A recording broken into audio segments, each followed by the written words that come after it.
जो दाने लेकर गए हो 31, वो नंदी के पास में, जो नंदी का पांव ऊंचा रहता है उस पांव के पास रख दीजिए। और जो 31 बेलपत्र लेकर गए हो वो 31 बेलपत्र अशोक सुंदरी वाली जो जगह है, आपको पहले बताया है कथा में, अशोक सुंदरी जी का स्थान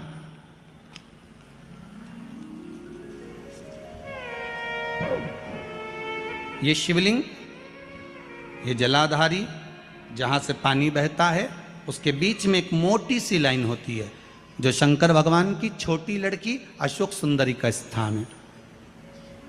शिव जी के 13 बच्चे हैं, 13 बच्चे में सबसे छोटी लड़की अशोक सुंदरी यहीं पर विराजमान होती है जहाँ से पानी नीचे गिरता है। प्रत्येक शिवलिंग के सामने एक मोटी सी लाइन होगी, उस मोटी सी जो लाइन है अशोक सुंदरी, वहाँ पर जो 31 बेलपत्र लेकर गए हो अपनी कामना कर कर पीला चंदन लाल चंदन लगाकर उस पर समर्पित करते जाओ। उसकी डंडी जहाँ से पानी बहता है उस ओर होना चाहिए। आप निवेदन कर कर देखो, एक सोमवार की अष्टमी पर कर कर देखना, दूसरी सोमवार की अष्टमी आएगी, अपने आप आपका काम हो गया होगा। बाबा से निवेदन तो करो, क्यों भटक रहे? भोला सब दुख काटो, शिव शंकर जपूं तेरी माला, भोले बाबा जपूं तेरी माला, भोला सब दुख काटो, ओ भोला सब दुख काटो। आप उससे निवेदन करेंगे, प्राप्त होगा। शिव तत्व में जो सुख है वो सुख कहीं नहीं।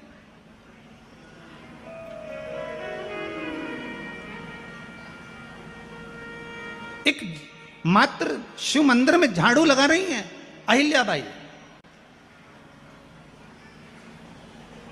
साधारण सा भाव है, केवल एक झाड़ू। कई लोग कहते हैं महाराज जी आप कहते हो मंदिर में जाके झाड़ू लगाओ पोछा लगाओ, तो जो हमने मंदिर में रख रखा है स्वीपर आदि आदि जो भी सेवा करने वाला है, काम करने वाला है, वर्कर है, वो कर रहा है, तो हम क्यों करें? अरे भाई एक बात याद रखना, आप सबसे पूछना चाहूंगा, आप लोग कहते हो कि मंदिर की सफाई जो वर्कर रखा है उसे करना चाहिए, मंदिर की सफाई जो पुजारी रखा है उसको करना चाहिए। मैं आपसे पूछना चाहता हूं कि आपके घर में जो तिजोरी है दिवाली पे उसकी सफाई कौन करता है? नौकर करता है? अरे बोलते तो जाओ। नौकर करेगा? नहीं। वर्कर करेगा? नहीं। स्वीपर करेगा? नहीं। तिजोरी की सफाई कोई दूसरा नहीं करता, तिजोरी की सफाई हमें करना होती है। उसी तरह मंदिर की सफाई ना पुजारी करे ना कोई वर्कर करे, जो दर्शन करने जाए वो करे, क्योंकि ये तिजोरी है हमारी, ये तिजोरी है हमारी, यहां से हमें मिलता है, ये मेरा देव अधिदेव महादेव देता है और कम नहीं देता। वो चोर को कुबेर बना सकता है तो तुम्हें भी बना सकता, उसका कोई भरोसा नहीं है दादा, कोई भरोसा नहीं मेरे शंकर का, कब क्या दे दे कोई भरोसा नहीं। पहले भी कथा में कहा शिव देने वाला वो देता है। अब मेरे देव अधिदेव महादेव की कथा कर रही है, वहीं से मल्हार राव जी होलकर निकल कर जा रहे थे, उन्होंने उस बेटी को देखा जो शिव मंदिर में पूजन कर रही, और पूजन करने के बाद शंकर जी के मंदिर का थोड़ा सा प्रसाद ले जाकर बाहर छोटे छोटे लोग जो भी भोजन कर रहे थे उनको प्रदान कर रहे। एक साधारण से घर की बेटी, बिल्कुल सहज सरल, और बाबा ने कृपा क्या कर दी कि मालवा के राजा मल्हार राव जी होलकर जी ने अपने बेटे के लिए उस कन्या को चुन लिया और विवाह कराकर अपने घर लेकर आ गए महाराज। और यहाँ पर आई जब माता अहिल्याबाई इस मालवा में जब आई, तब उनकी भक्ति कितनी प्रबल थी कि साथ में अगर कुछ लेकर आई हैं तो वो देव अधिदेव महादेव लेकर आई, शंकर को लेकर। शिव पूरी दुनिया में कितने भी होंगे ना, किसी के हाथ में शंकर नजर नहीं आएंगे, पर अहिल्याबाई के हाथ में शिव जी दिखेंगे। आप भी शंकर को लेके चलो ना, आप हाथ में लेकर मत चलो, इस दिल में तो लेकर चलो। थोड़ा सा दुख आया, थोड़ी सी तकलीफ आई, थोड़ा सा कष्ट आया, जपने बैठ जाओ, श्री शिवाय नमस्तुभ्यं। थोड़ा सा कष्ट आया, नमः शिवाय जपो, पंचाक्षर मंत्र जपो, महामृत्युंजय मंत्र जपो। दुख आए, शिव याद आए।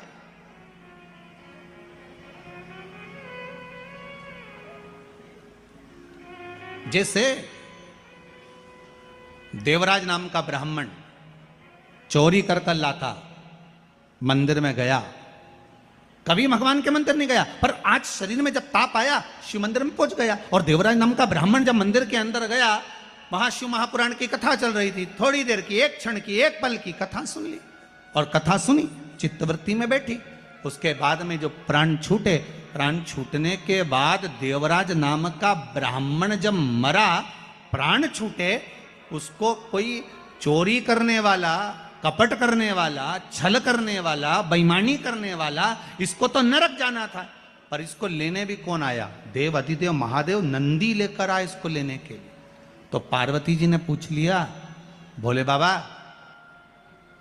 सुनो तो, ये तो पापी है, इसने पाप करा है, चोरी करी है, छल करा, बेईमानी करी, कपट करी, और आप इसको नंदी पर लेकर जा रहे हो, क्यों?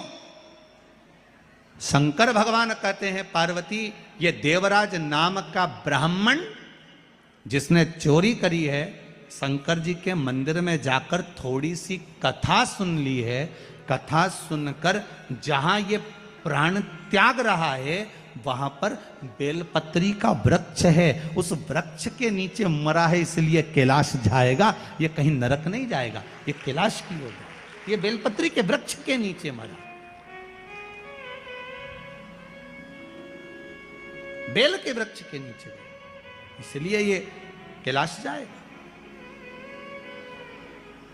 आज भी नियम है,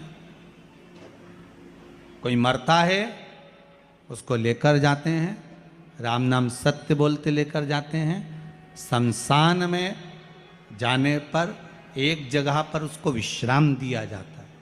इधर देते कि नहीं देते? इंदौर में देते हैं, एक जगह पर विश्राम दिया जाता है, अर्थी को उतारा जाता है, उतारा करा जाता है, यहाँ उतारो, यहाँ विश्राम दे दो।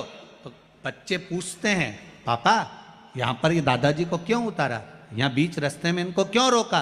तो कहा बेटा यहाँ उतारना पड़ता है, पर बच्चों को ये नहीं बता पाए कि यहाँ उतारा क्यों जाता है, क्योंकि शिव महापुराण में लिखा है कि देवराज नाम के ब्राह्मण के जहां प्राण छूटे थे वहां बेलपत्री का वृक्ष था, इसलिए हिंदू धर्म में रीति है, शमशान में ले जाने से पहले कहीं पर बेलपत्री का अगर पेड़ होता था तो उसके नीचे थोड़ी देर अर्थी को रख दिया जाता था कि बेलपत्री की छांव पड़ेगी तो ये जीवात्मा नरक नहीं भोगेगी, शंकर के धाम चली जाएगी, फिर ये सुख भोगने वाली, नरक नहीं, इसको सुख का अनुभव होगा, इसको सुख की प्राप्ति होगी।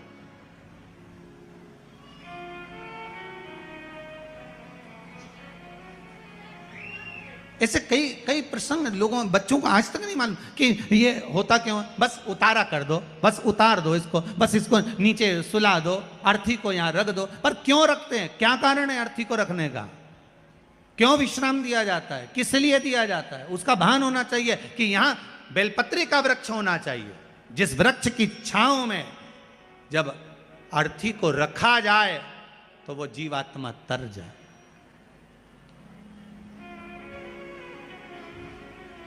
कई लोग कहते हैं गुरुदेव, कई लोग तो कहते हैं कि जब व्यक्ति मरता है तो उसकी आत्मा तो चली जाती है परमात्मा की ओर, फिर उसका लाभ क्या हुआ नीचे रखने का? गरुड़ पुराण कहती है जब किसी के प्राण छूटते हैं, छूटने के बाद उस जीव आत्मा को 10 दिन तक घर की अटारी पर रखा जाता है। कितने दिन रखते हैं? 10 दिन घर की अटारी पर रखकर उस जीवात्मा को दिखाया जाता है कि तेरे परिवार वाले रो रहे कि नहीं रो रहे, भोजन कर रहे कि नहीं कर रहे, तुझे याद कर रहे कि नहीं कर रहे, वो जीवात्मा को दिखाया जाता है। जब किसी के प्राण छूटते हैं, वो जीवात्मा शमशान के विश्राम स्थल तक, कौन से स्थान तक, जहां अर्थी को उतारा गया है, उस स्थान तक घर से जीवात्मा वहां तक जाती है। विश्राम स्थल के बाद में शंकर भगवान उसको संभालते हैं, जीवात्मा वापिस उसकी अटारी पर आ जाती है। 10 दिन तक, गरुड़ पुराण कहती है 10 दिन तक जीवात्मा अटारी पर रहती है। कितने दिन रहती है? 10 दिन। और 10 दिन के बाद में जब जीवात्मा चली जाती है, तब जाकर फिर लोग अपना अपना क्रम करते हैं। इसीलिए तो 10वें दिन वो कहते हैं ना, वो घाट पे जाके होता है। क्या होता है? घाटे का काम। घाटे का काम नहीं है, जो मरा उसको घाटा ज्यादा लगा, इसलिए उसको कहा घाटे का काम है। बेचारा इतना फ्रिज, कूलर, वॉशिंग मशीन सब छोड़ छुड़ा के चला गया। कितना घाटा लगा होगा, उसकी एफडी पूरी पड़ी की पड़ी रह गई, बैंक में जमा की जमा रह गया, और वो जीवात्मा चली गई, चली गई।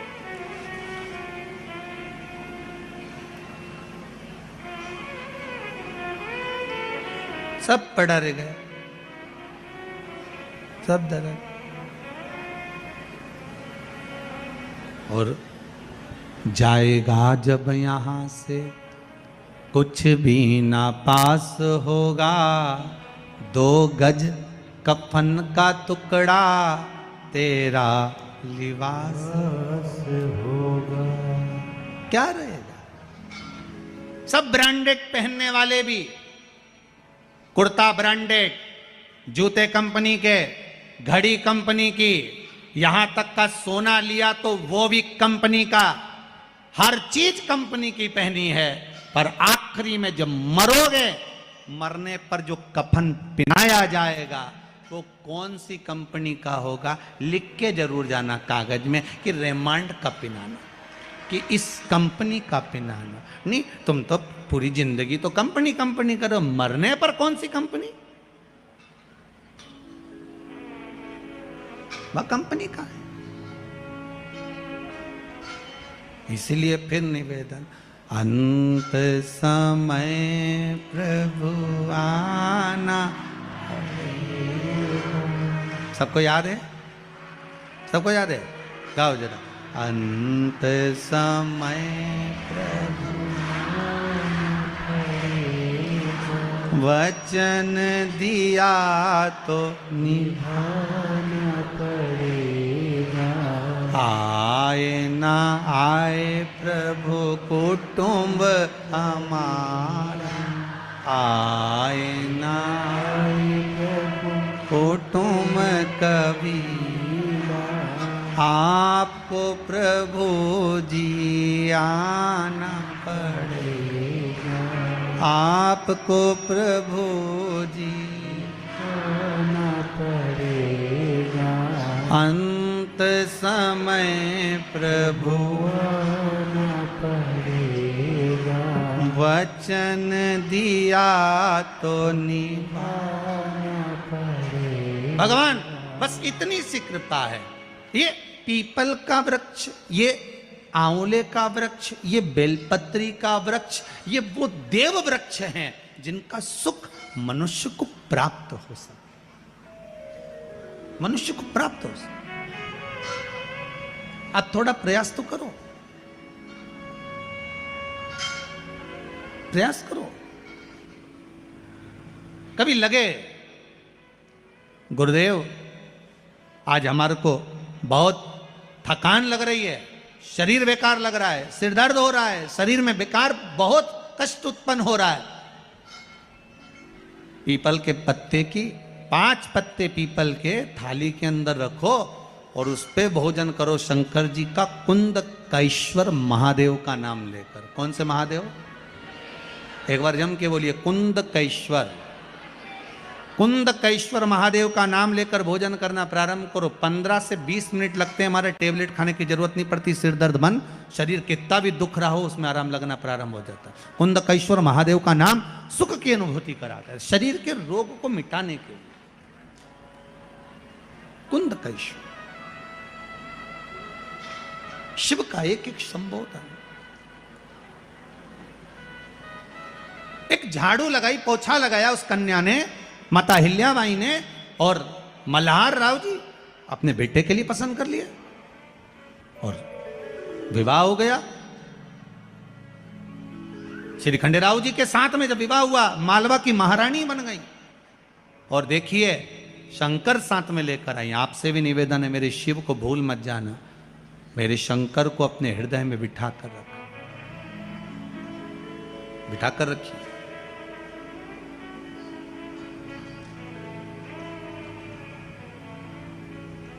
गुरुजी,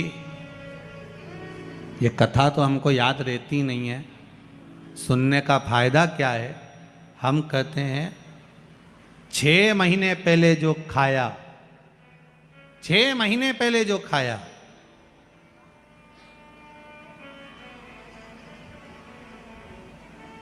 2 महीने पहले जो खाया, 15 दिन पहले जो खाया, वो याद नहीं रहता, पर शरीर में रक्त बनकर चलता है बहुत समय तक। उसी तरह शिव महापुराण की कथा भले याद ना रहे, पर एक बार अगर इस शरीर को मिल गई, इस आत्मा तक पहुंच गई, तो ये पक्का है मृत्यु तक साथ देने वाली है, यम की कैद से छुड़ाने वाली, मृत्यु तक साथ, अंतिम बिंदु तक।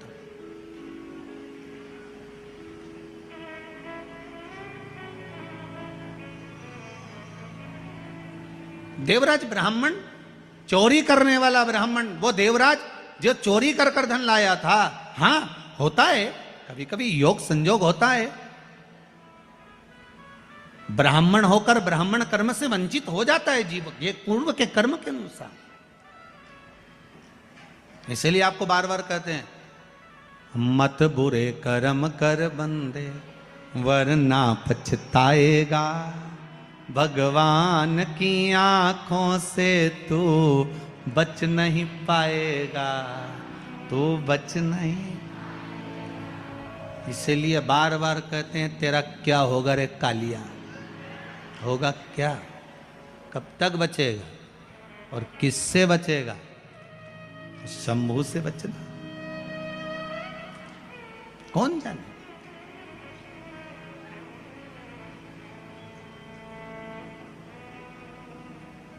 क्या मिलता है शिव महापुराण की कथा में जाने से?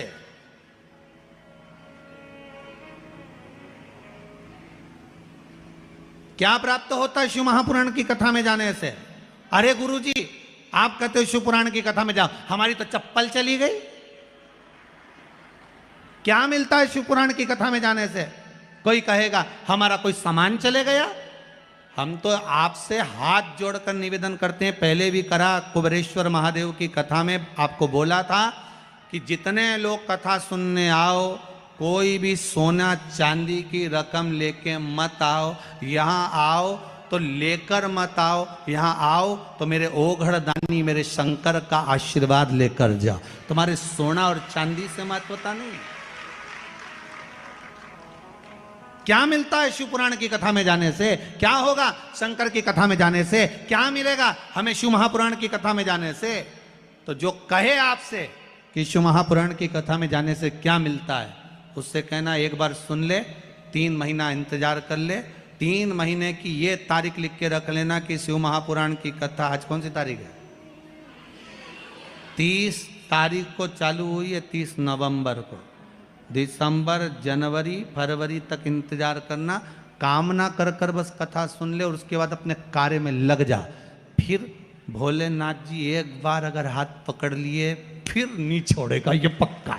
मतलब शिव पुराण की कथा एक बार अगर जो जाकर बैठ गया, कथा का रसतत्व श्रवण कर लिया, शंकर की कथा कहीं मैं तो कहूंगा कई कई माताओं ने पशुपति व्रत इसलिए करे होंगे इंदौर के लोगों ने कि हम सीहोर नहीं जा पा रहे, पर सीहोर का कुबेरेश्वर महादेव यहाँ कथा सुना दे। ये कई कई लोगों ने विचार करा होगा, कहीं भोलेनाथ ने सुना होगा। इसलिए आदरणीय मंदोला जी के चित्तवृत्ति में, आदरणीय विजयवर्गीय जी की चित्तवृत्ति में वो कथा बैठ गई, और बैठने के बाद वो कथा अगर हो रही है, मेंदोला जी करा रहे हैं, विजयवर्गीय जी करा रहे हैं, मित्र मंडली करा रही है, इस कथा को अगर करा रहा है तो मेरा भोलेनाथ करा रहा है, और वो केवल आप लोगों के लिए करा रहा है कि आपकी चित्तवृत्ति में शुभ हो।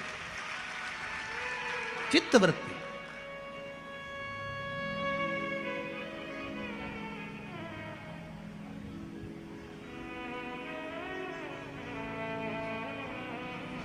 कथा कराने वाला भी कोई साधारण ही है महाराज।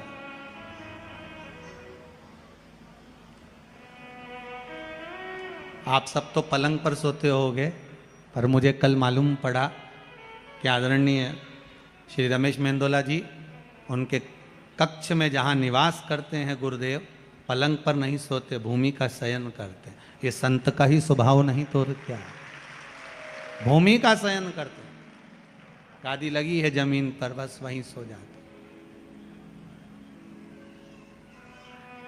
संत स्वभाव महाराज। तो हम तो कहेंगे शिव कथा करवा रहा है, शंकर सुन रहा है, शंकर बाच रहा है। मौका मिला है 7 दिन का, छोड़ना नहीं है। 7 दिन शिव महापुराण के, हमारे जीवन के भी 7 ही दिन है। रविवार को जन्म हुआ, सोमवार को बड़े हुए, मंगलवार को ब्याह हुआ, बुधवार को बच्चे हुए, गुरुवार को बीमार पड़े, शुक्रवार को हॉस्पिटल गए, शनिवार को सीताराम हो गए। 7 दिन तो ये निकल गए। तो 7 दिन बड़ी मुश्किल से तो मिले। 7 दिन में आज पहला दिन, और पहला दिन मतलब आप सबका जन्मदिन। सबको हैप्पी बर्थडे टू यू। आज घर के लोगों को जाके कह देना आज मेरा जन्म हुआ है, मैंने शिव महापुराण की कथा पंडाल में जाकर श्रवण करी है, शिव महापुराण की कथा सुनी है, आज मेरा जन्मदिन हुआ है, आज मैं भगवान शंकर के लिए पैदा हुआ हूं। मतलब जैसे मां अहिल्याबाई जन्मी थी शिव तत्व को जानने के लिए, आज मुझे जानने का मौका मिला है कि मैं शंकर को कैसे प्राप्त कर सकता हूं। देवराज नाम का ब्राह्मण मरने के बाद कैलाश धाम चले गए, शिव धाम, शंकर की भक्ति में डूब गए। आया एक बिंदुक नाम का ब्राह्मण था, जिसकी धर्मपत्नी का नाम चंचुला देवी था। बिंदुक ब्राह्मण था, वो भी थोड़ा धन चोरी कर लाता था, पत्नी को देता था। पत्नी और धर्म पत्नी में जमीन और आसमान का अंतर होता है। पत्नी वो होती है जो पति को पतन के रास्ते पर ले जाती है, धर्म पत्नी वो होती है जो पति को धर्म के रास्ते पर ले जाती है। पति को धर्म के पथ पर लेकर जा रहे। आपसे भी निवेदन है, 7 दिन में 1 दिन आप अपने पति से कहना कि मुझे धर्म पत्नी बनना है। पति पूछे वो कैसे बनना है? 40 साल तो हो गए तेरी मांग में सिंदूर दिए, जब से तो तू धर्म पत्नी है, उसी दिन से तो मैं धर्म के कांटे पर लटक रहा हूं। अच्छा पति कहेगा तो अब कैसी धर्म पत्नी बनना? कह देना सीहोर वाला महाराज बोला है हमें धर्म पत्नी बनना है 1 दिन। तो धर्म पत्नी का फर्ज क्या होता है? कहा धर्म पत्नी का फर्ज क्या होता है? जो मंदोदरी ने निभाया था अपने पति से। जिस समय श्री हनुमान जी महाराज आकर मंदोदरी से बोले, मंदोदरी राम जी महाराज रामेश्वर धाम की स्थापना कर रहे हैं, कोई विद्वान पंडित नहीं मिल रहा, मंत्र और संकल्प छुड़वाना है, पूजन करवाना है। मंदोदरी कोई विद्वान पंडित हो तो बता दे। मंदोदरी बोली मेरे पति रावण जैसे बढ़कर कौन विद्वान होगा? तो हनुमान जी महाराज बोले वो तो पूजन कराने जाने वाला नहीं, क्योंकि वो ही तो सीता जी को उठा के लाया था, वो कैसे पूजन कराएगा? मंदोदरी बोली मैं भी धर्म पत्नी हूं, ऊको भगवान के दरवाजे तक तो भेज के रहूंगी। और मंदोदरी पहुंच गई, चोटी करती करती करती करती। पहले माताएं वो 3 चोटी में 3 अलग अलग भाग होते थे, उनको गुत्ती गुत्ती गई। माताएं वो चोटी धीरे धीरे क्यों गुत्ती थी? क्योंकि वो सोचती रहती थी कि इसका करना क्या है। 3 सोच, एंटीना है सिग्नल, तो सोचती सोचती जा रही कि इसका करना, तो मंदोदरी सोचती सोचती गई। होता है एक बार, कहाँ की बात है महाराज जी, एक बार किसी भाई ने किसी बाबा जी ने उससे पूछ लिया एक पंडित जी से, क्यों पंडित जी तुम इतनी बड़ी बड़ी पुराण बाजते हो, इतना बड़ा बड़ा ज्ञान कहाँ से लेकर आते हो? पंडित जी बोले हमारी जो चोटी है ये एंटीना है, ऊपर से यहाँ से यहाँ।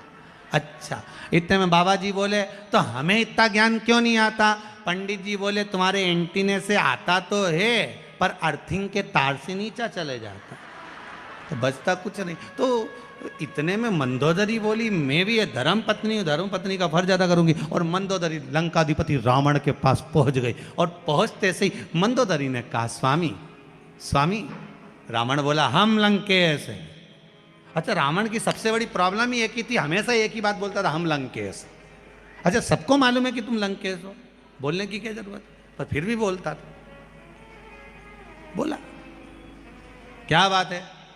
मंदोदरी बोली आपने कभी ब्राह्मण कर्म नहीं करा, आपने कभी ब्राह्मण तत्व को नहीं जाना। रावण बोला मैं शंकर जी की पूजन करता हूं, ये ब्राह्मण कर्म नहीं तो और क्या? मैं त्रिपुंड धारण करता हूं, ये ब्राह्मण कर्म नहीं तो और क्या? मैं यज्ञोपवीत पहनता हूं, ये ब्राह्मण कर्म नहीं तो और क्या? मैं शिव की आराधना करता हूं, ये ब्राह्मण कर्म नहीं तो और क्या है? मंदोदरी कहती है ब्राह्मण कर्म वो होता है कि जजमान के यहाँ पूजन कराने जाओ और दक्षिणा लेकर आओ। तुम कभी किसी के यहाँ से दक्षिणा लाए? दक्षिणा लाने की जगह तुम सीता जी को उठा लाए, ये कोई बात है? कहीं जाओ और दक्षिणा लेकर आओ। रावण बोला मेरे जैसे विद्वान को किसी की सामर्थ्यता नहीं कि कोई मुझे बुला ले। इतने में तो मंदोदरी बोली फालतू बात मत करो, राम जी महाराज रामेश्वर धाम की स्थापना कर रहे हैं, उन्हें कोई विद्वान पंडित नहीं मिल रहा, तो तुम जाके स्थापना करा दो।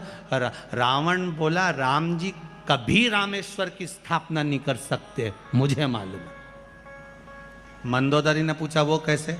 रावण बोला राम जी की धर्मपत्नी तो लंका में, अकेले स्थापना करेंगे कैसे? तुम बताओ। मंदोदरी ने विचार करा, बिल्कुल सही बोल रहा है। मंदोदरी ने नीचे की जो चोटी थी ना उसको कंगा से झड़ा ली, इसलिए माताएं आज भी जो नीचे का भाग बचता है ना उसको झड़ा लेती है।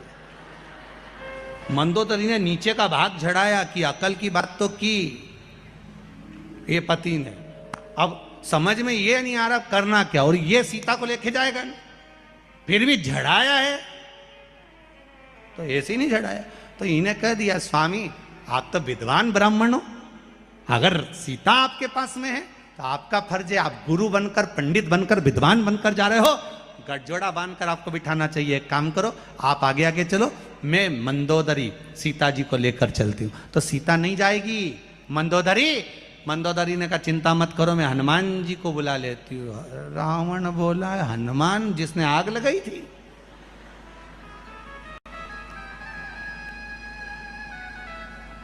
मंदोदरी बोली हाँ वही हनुमान।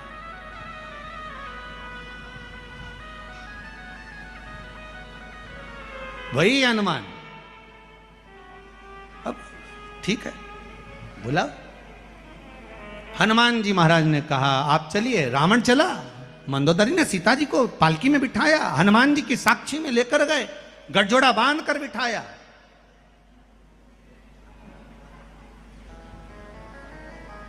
रावण ने पूजन करवाई, पूजन पूरी हो गई।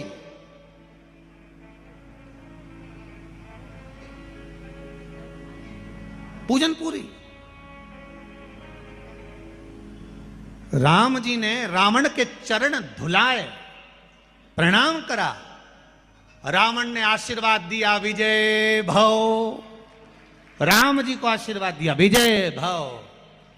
हनुमान जी पास में खड़े थे रावण के, उन्होंने कोनी मार के कहा क्यों रे हार गया क्या? रावण बोला फालतू बात मत करना, हारा वारा नहीं हूं, वो तो मैं गुरु जी की गादी पर बैठा हूं, पंडित की गादी पर, इसलिए आशीर्वाद दे रहा हूं विजय होने का। मेरी जगह कोई भी होता तो यही आशीर्वाद देता, इसलिए मैंने विजय होने का आशीर्वाद दिया। युद्ध के मैदान में तो इससे लड़ूंगा पक्का है, पर आशीर्वाद विजय होने का दिया। रावण ने कहा दक्षिणा, राम दक्षिणा दो। राम जी बोलते हैं मांग लीजिए दक्षिणा, क्या चाहिए पंडित जी मांग लीजिए। कहीं ऐसे नहीं मांगूंगा, दक्षिणा तुम्हारे कानों में बोलूंगा, तुम किसी को बताओगे नहीं। रावण बोला, राम जी बोले कोई बात नहीं, कानों में आकर मांग लीजिए, पर मांगना वही जो मेरे पास में है। रावण बोला चिंता मत करो, वही मांगूंगा जो तुम्हारे पास में। रावण राम जी के कानों के पास जाकर कपड़ा डालकर धीरे से कानों में बोले, मुक्ति दे दे, मुक्ति। तुम क्या सुने? नुक्ति है क्या? जम के तो बोलो मुक्ति, नहीं तो तुम समझ लो बेसन की नुक्ति, बाद में पेट में दुखती हो। तो वो नुक्ति नहीं मांगी, मुक्ति मांगी है। महाराज मुक्ति चाहिए। तथास्तु। मेरे राम जी बोले प्रभु आपने क्या मांग लिया? रावण कहता है बस यही चाहिए। तो राम जी कहते हैं इसको देने के लिए मुझे आना पड़ेगा। तो रावण कहता है जभी तो मुक्ति मिलेगी जब राम सामने होगा, मुक्त हो जाऊंगा मैं। राम सामने होना चाहिए, बस वो मुक्ति चाहिए। धर्म पत्नी का फर्ज मंदोदरी ने अदा करा, आप भी करो। 7 दिन आपके पति कथा में नहीं आए, 7 दिन जितनी कथा यहां से सुनकर जाओ, 3 बजे से 6 बजे तक यहां सुनो, रात्रि को 9 बजे से 12 बजे तक उनको सुनाओ, सुनाओ उनको।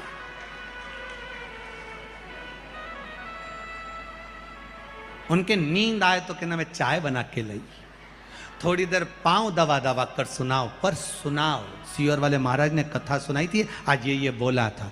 एक बार हमको याद है, ये इंदौर की बात, पहले एक बार जब कथा करने आए तो बहुत पहले की बात है, तो वहाँ कथा करने जब पहुँचे तो एक माता ने कहा गुरुजी आज मेरा पति भी कथा में आया है। हमने कहा कहाँ है? तो क्या वो है। हमने उससे पूछा भाई तो इतने दिन तक तो कथा में नहीं आया, 3 दिन निकल गया, चौथे दिन कैसे आया?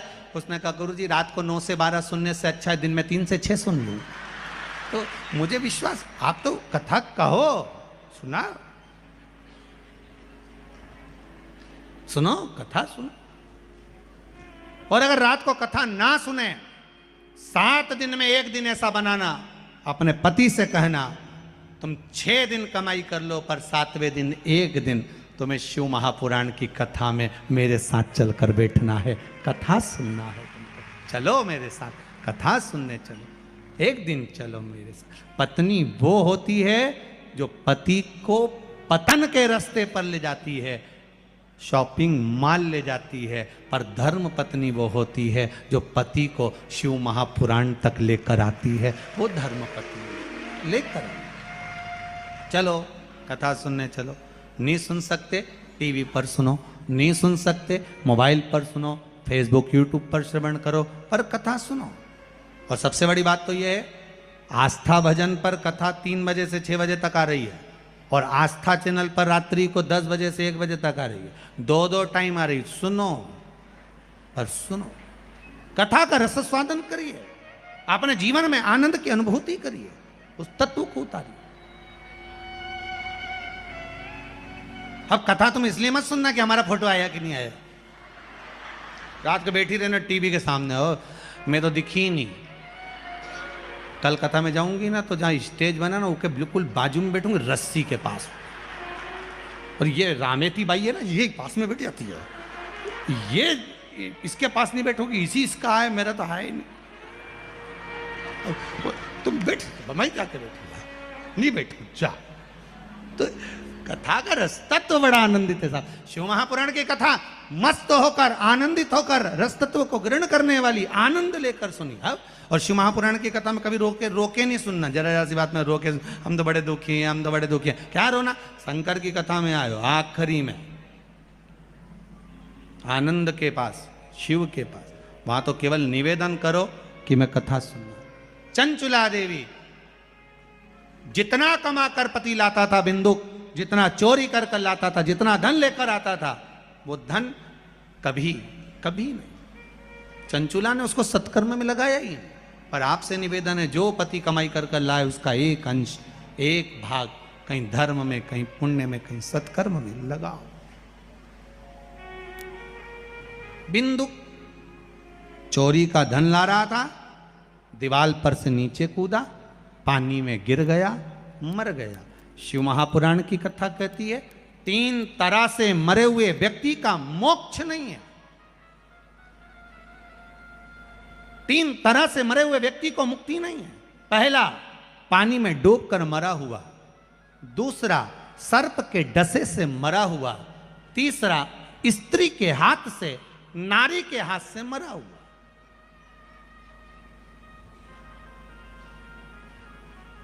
ये कई लोगों की बड़ी बड़ी विचित्र, कई लोग कहते हैं हम तो बड़े परेशान हो गए, हम तो मर जाएं, हम तो जा रहे हैं ना, तो कुआं में कूद के मर जाएंगे। हमने कहा फैशन चेंज करो, कब तक कुआं में कूदोगे?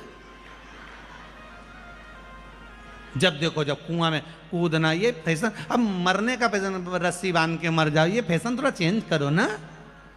ओल्ड फैशन है, कोई न्यू लेकर आओ। तो क्या गुरुजी आप बता दो नया फैशन मरने का। हमने कहा शंकर जी का इतना भजन करो, इतना भजन करो, इतना भजन करो कि शंकर की भक्ति में लग जाओ और उसी का भजन करते करते प्राण छूट जाए तो मरना। फिर एक बार ऐसे मरो मरो मरो, सब कोई कहे मर के देखे कोई, मरो तो ऐसा मरो कि फिर संसार में जन्म ना होई। जब भगवान का भजन करते करते मरोगे तो चल जाएगा। पर शिव महापुराण की कथा करी, पानी में डूब के मरोगे तो मोक्ष नहीं मिलेगा, नरक नहीं मिलेगा, स्वर्ग नहीं मिलेगा। ना नरक ना स्वर्ग, प्रेत की योनि में भटकते रहोगे। हवा के रूप में प्रेत की योनि में भटक रहे हो। भूत बन गए, प्रेत बन गए, प्रेत की योनि पड़ गई, पानी में डूबकर मर गए, सर्प के डसे से मर गए, प्रेत योनि। स्त्री के हाथ से मर गए, प्रेत योनि में। कई लोग कहते हैं गुरुजी मैं उसको बहुत चाहूं, ओ की तो शादी हो गई, मैं तो उसके चक्कर, स्त्री के चक्कर में मरेगा, भूत बन जाएगा। बिल्कुल मत मरना, छोड़ो प्लान। क्या मरना? आग लगे बस्ती में, अपन रहो मस्ती में, क्या किसको रोइए, चादर तान के सोइए। कभी टेंशन लेना मत, कभी मत लो, जो होगा होगा, जो भोलेनाथ जी चाहेंगे वही होगा। अब सौंप दिया इस, बोलो बोलो जरा, भार तुम्हारे भोलेनाथ तुम्हारे शंभुनाथ तुम्हारे, हे शंकर हे शंभु, अब तुम्हारे भरोसे पर छोड़ दिया। अब क्या सोचना, क्या सोच? अब तो हमें अंतिम बिंदु शिव तक जाना और कुछ भी नहीं। अब हमें कहीं नहीं जाना। चंदन की नाव बनी,